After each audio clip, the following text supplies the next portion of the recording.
Melonjaknya kasus gagal ginjal akut yang menyerang anak dan balita di bawah 6 tahun memicu keresahan para orang tua.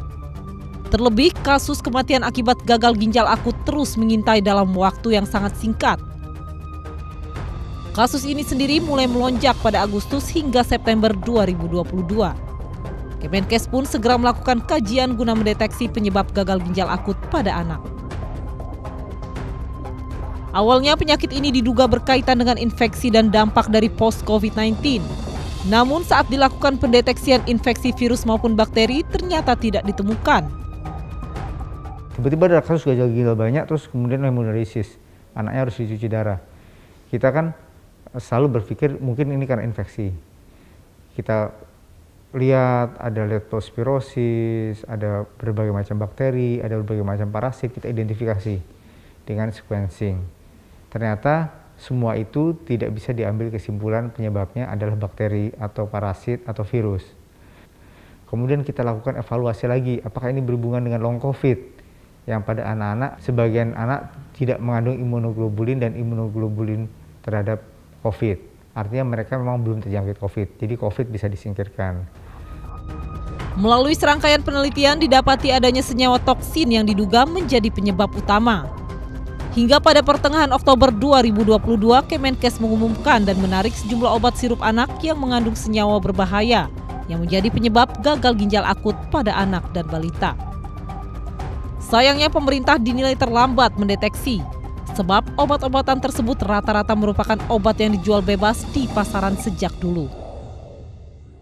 Nah, kemudian pada produksi yang baru, itu bahannya tercemar dengan etilen glikol dan dietilen glikol. Sehingga sekarang kita sadar bahwa etilen glikol bisa menyebabkan gagal ginjal pada keracunan ginjal. Dan sudah diinvestigasi oleh Kemenkes bahwa dari 200-an kasus, itu 75% katanya confirm dengan disebabkan oleh etilen glikol. Diketahui kandungan etilen glikol dan dietilen glikol dalam obat sirup berfungsi sebagai bahan pelarut yang tidak berwarna, tidak berbau dan memiliki rasa yang manis. Namun di balik itu senyawa ini diketahui sangat berbahaya. Sesaat setelah diserap oleh tubuh akan berubah menjadi senyawa beracun yang bisa memicu keracunan hingga gagal ginjal akut. Saat etilen glikol dan dietilen glikol dikonsumsi, maka keduanya akan bermetabolisme di dalam tubuh. Menjadi sejumlah senyawa kimia yang akhirnya mengendap membentuk serpihan kristal yang berkumpul di ginjal. Tapi ketika tercemar kandungannya lebih dari 0,2% itu menjadi masalah. Kenapa menjadi masalah? Karena etilen glikol ataupun dietilen glikol ini ya dia akan mengalami suatu proses ya, yang namanya diserap oleh tubuh kita, entah itu melalui lambung, usus halus dan kemudian tersebar dalam target organnya, dan dia mengalami metabolisme di dalam sistem ekskresi tubuh kita, yaitu di ginjal itu ada namanya saluran nefron. Nah, nefron ini, saluran-saluran yang kecil-kecil ini ya tentunya tersumbat dengan adanya kristal tadi.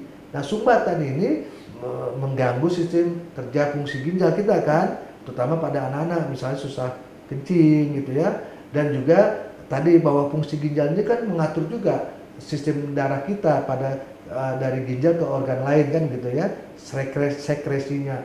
Nah itu juga terganggu. Bayangkan ada keasaman darah yang terjadi, kemudian fungsi ginjal terganggu karena dari endapan tadi. Namun ironisnya hal ini gagal terdeteksi sejak awal oleh Badan Pengawas Obat dan Makanan. Padahal jika Badan POM waspada dan teliti sejak awal, maka obat-obatan berbahaya tersebut tidak akan menyebar dan dikonsumsi anak-anak dan balita. Terkait hal ini, Badan POM sendiri berdalih bahwa pihak perusahaan farmasi telah melakukan kecurangan. Apakah industri farmasi ada mengganti bahan baku yang tadinya aman, yang sekarang malah tidak aman? Ini mungkin bisa ditanyakan lagi ke Badan POM. Ya. Kalau ini terjadi, Badan POM itu kan tugasnya juga melakukan menguji lewat laboratorium apakah produk atau obat-obatan tersebut ya memenuhi syarat keamanan untuk dikonsumsi masyarakat. Ini kan tugas dan kewenangannya Badan POM. Jadi kurang tepat apabila kita menyalahkan industri farmasi sepihak. Meski kasus gagal ginjal akut kini telah tertangani dengan adanya obat yang diimpor dari Singapura dan Australia, namun persoalan besarnya ada ratusan nyawa anak dan balita yang tidak terselamatkan.